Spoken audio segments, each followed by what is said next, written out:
ئەو قسە و باسانەی کە لەسەر گەڕانەوە و نەگەڕانەوەی داهاتی پارێزگای سلێمانی بۆ وەزارەتی دارایی ئابووری من پێم سەیرە و بە ڕێزانێکی قسە لەسەرەوەکەن پێم وایە یا بەرپرسیارەتیانی یا لە ئاسی بەرپرسیارەتیانین یاخود نانەوێ لە واقعی گەڕانەوەی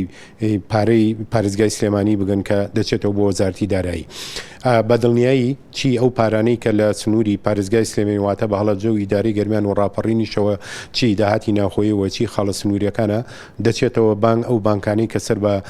وەزارەتی دارایی و حکوومەتی هەرێمی کوردستانە لە سلێمانی و وەزارەتی دارایی و ئابووری حکوومەتی هەرێمی کوردستان لە تەواوی هەموو سەرجەم ئەو داهاتانەی کە ڕۆژانە یا هەفتانەیە مانگە ناچێتە ناو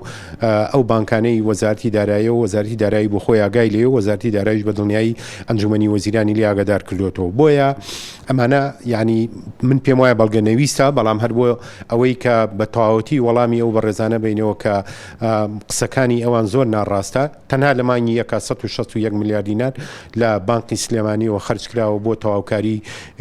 موچەی موچەخۆرانی هەرێمی کوردستان لە مانگی دووە بە هەمان شێوە و لە مانگی 1 و 2 3 و 4 لە کۆی ئەم 4 مانگە زیاتر لە 570 میلیارد دینار